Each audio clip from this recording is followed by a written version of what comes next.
to make the world a better place, to be more connected to nature, to feel a sense of accomplishment. All worthy goals for our soul's purpose, and actually surprisingly easy to do. The stories I write all take place in the Ozark forests, with the animals as characters.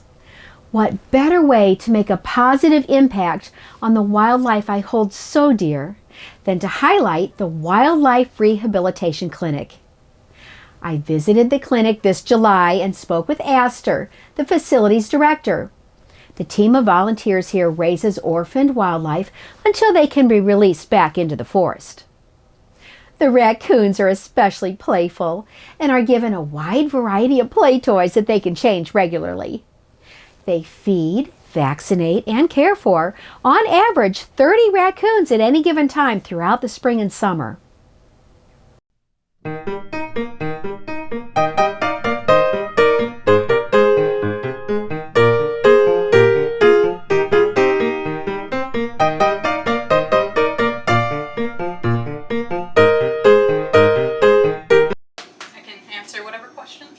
So we are here at the Wildlife Rehabilitation Center. We are in, which county in Missouri is this? This is High Ridge. High Ridge, Missouri. And because the characters in the story are all raccoons and skunks and other lovely little forest creatures, we thought it's a perfect match to come here and highlight where these animals actually get refuge and help and a second start on life. So people bring you abandoned babies. Is that basically what you do? Usually. Usually mom has been injured in some sort of way, or the babies got lost. For mama possums specifically, they're not the best, and if a baby falls off her back, sometimes she just keeps walking. Oh my goodness! Yeah. So a lot of times, they come in like pairs of one or two. Occasionally we'll get like a full litter of animals. Right. But for the individual ones, we'll try to group them together if they're about the same size, so they can pretend to be siblings with each other and learn how to act like the how to interact. Right. Yeah. Exactly. Because for whatever reason, when the animals are growing up together, it sort of strengthens their instincts than if they were to just grow up themselves with one person or whatever. Right. And it makes them more likely to be successful when you re-establish them in the wild. Yep. Yes. So they're only here for a little while, just to grow up and get some good nourishment. Yep. And then back they go into southern Missouri. Exactly. We'll send them on their way. Lovely. And I understand all of the work that is done here is volunteers? Yes, entirely. So if anyone wants to volunteer, talk to Astor. She can fix you up with the time to come and take part in all this wonderfulness. We always need the help, that's for sure. Exactly. And if someone would love to help and donate and support the beautiful work that you do here, how would they do that? Well, we have our website that you can make donations on. It's just wildliferehabclinic.org, or actually, sorry, let me double check again. That I don't have memorized. Yeah, wildliferehabclinic.org. Excellent. Can also mail us checks, I guess. Our address is 1864 Little Brennan Road. That's Brennan. And you can also come here physically and give a donation and say hello. That would be wonderful. And I will post all of that information down below, so check it out. And thank you so much. Everything you're doing here is marvelous, and I appreciate what you're doing. Thanks you. Thanks for inviting me to do all of this. This is very lovely. exciting. Thank you. Yeah. Animal gets their own little menu, as you can see right here, because each of them have their own little special diet. And what is it that we feed the raccoons? The raccoons, each cage gets their own little variation, which is really fun. It gets confusing. But they get protein, they get dairy, we'll give them chicken or scrambled eggs, then cheese cubes, some fruit, some veggies, and then some chow that's been mashed up with banana. Oh my goodness. Yeah. Pretty gourmet. Well. Yes. Very well. And then the skunks are getting? Scrambled eggs, turkey. Oh my goodness. Let's see. Cucumber, broccoli, and cauliflower. Oh my goodness. Yeah. They eat better than I do. How sweet. Which food do you go through in a week for these little guys? Oh my gosh, it's crazy. We go through, let me think. I want to do the math actually. I'm pretty curious.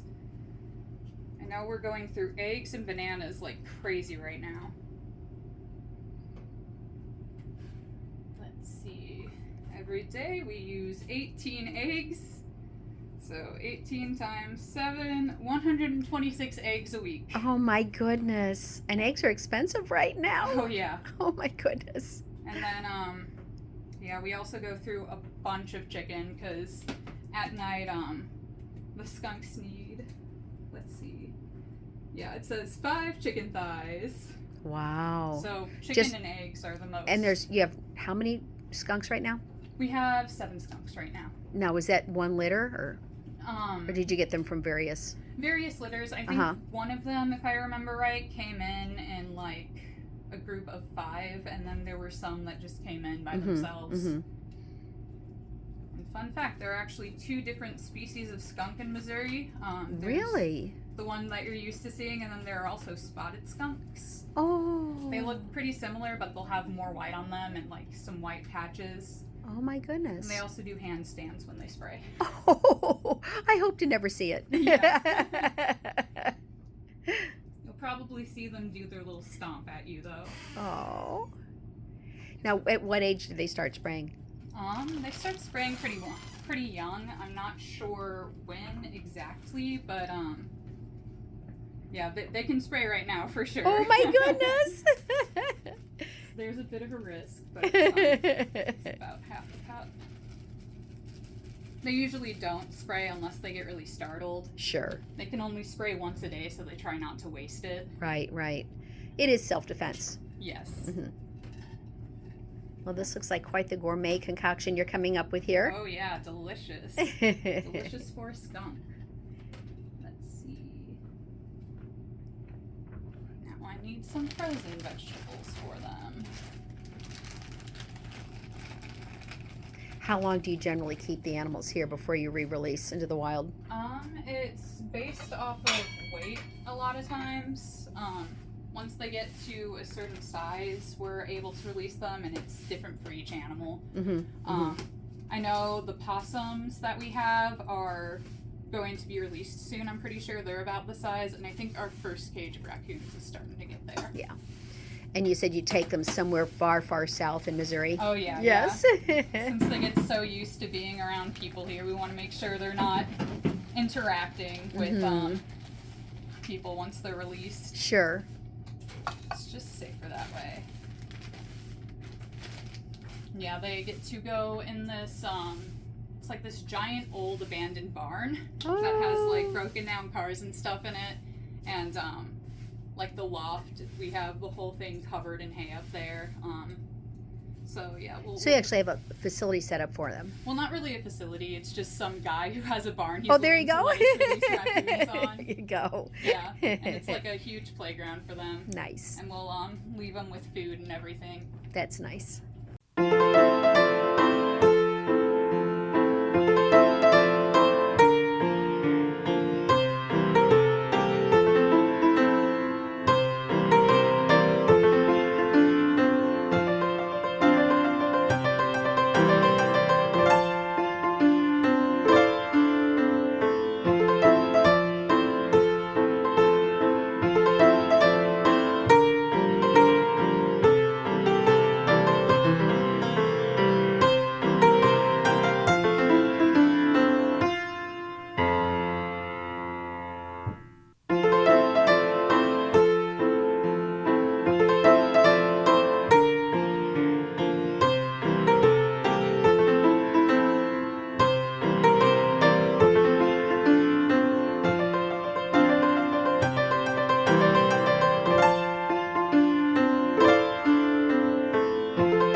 In the brochure of the Wildlife Rehabilitation Clinic, they make the following statement.